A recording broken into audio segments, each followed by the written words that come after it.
प्रधानमंत्री नरेंद्र मोदी द्वारा देश के 10 लाख युवाओं को 2024 से 2029 के बीच रोजगार उपलब्ध करवाए जाने का वायदा पूरा करने की कवायद शुरू कर दी गई है। देश भर में 47 जगहों पर रोजगार मेला आयोजित कर 51,000 से ज्यादा युवाओं को नियुक्ति पत्र सौंपे गए।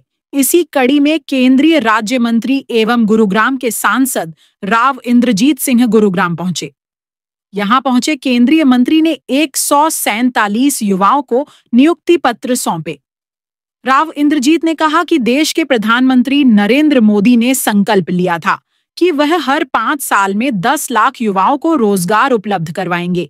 2019 से 2024 तक के कार्यकाल में उन्होंने लगभग 8.5 लाख युवाओं को रोजगार दिए जाने का काम किया है, जो कि देश भर के विभिन्न कार्यालयों में सेवाएं दे रहे हैं। अब तीसरे कार्यकाल में इसी क्रम को जारी रखते हुए 15 रोजगार मेला आयोजित किया गया है।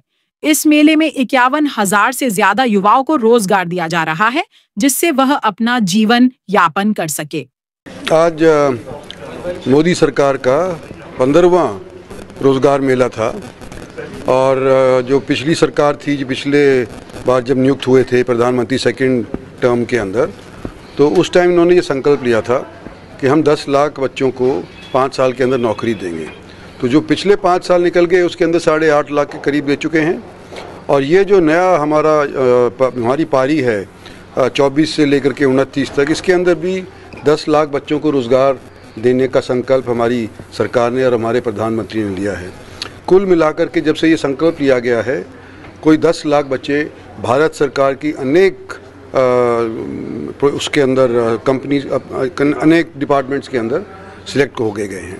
तो आज ये 15वां था और आने वाले समय के अंदर और होते रहेंगे, ये मेरा मानना है। रोजगार मेले में पहुंचे राव इंद्रजीत ने गुरुग्राम में लगातार बढ़ रहे ट्रैफिक के दबाव को कम करने के लिए दिल्ली के धौलाकुआं से मानेसर तक एलिवेटेड रोड बनाए जाने की बात कही, जिससे जयपुर जाने वाले लोगों को ट्रैफिक की समस्या से निजात मिल सके। वहीं उन्होंने गुरुग्राम में सिविल हॉस्पिटल बनाए जाने को लेकर कहा कि इसका नक्शा पास हो गया है। जल्द ही गुरुग्राम के लोगों को 750 बेड का सुपर स्पेशलिटी हॉस्पिटल मिल जाएगा। देखो, बातचीत चल रही है और उसके अलावा कोई चारा भी नहीं है। जब तक गुड़गांव से मानेसर तक हम एलिवेटेड नहीं बनाएंगे, और ये ही नहीं, धौलाकुआं से लेकर के गुड़गांव को भी हम एलिवेटेड बनाना चाहते हैं। इतना ज़्यादा ट्रैफिक अगर किसी हाईवे पे है तो मुझे तो उसका मालूम नहीं है। सबसे ज़्यादा ट्रैफिक हमारे इस वाले हाईवे पे है जो जयपुर को जाता है, तो इसको डबल हाईवे बनाना या ऊपर नीचे बनाना लाजमी है। सर, पहलगाम पे क्या कहेंगे आप लोग? पहलगाम बड़ा दुर्भाग्यपूर्ण है कि इस तरह से इतने लोगों को और बड़ा सिर्फ एक रिलीजन की पूछ करके मारा गया है, तो इसका बदला हमारी सरकार लेगी, इसमें कोई दो राय नहीं है। सर, गुरुग्राम का सिविल हॉस्पिटल कब तक बनकर तैयार हो जाएगा, क्या उसके लिए? देखो, अब गुड़गांव का नक्शा तो बन गया है हॉस्पिटल का। कई बार ये दिक्कत रही कि भी ये 500 का रहेगा, 700 का रहेगा, 800 का रहेगा। तो इस वक्त जो नक्शा बना है वो 750 बेड का हॉस्पिटल बनाया जा रहा है। सुपर स्पेशलिटी हॉस्पिटल इसको बनाएंगे और जैसे ही नक्शा तय हो जाता है उसके बाद से वो काम भी जल्दी शुरू करेंगे। इसको टेंडर के मार्फत किसी को न किसी को ठेकेदार को नियुक्त करेंगे। वहीं रोजगार मेले में नियुक्ति पत्र पाने वाले युवा काफी खुश नजर आए। युवाओं की माने तो उनकी मेहनत सफल हो गई, अब वह भी बेहतर जीवन यापन कर सकेंगे।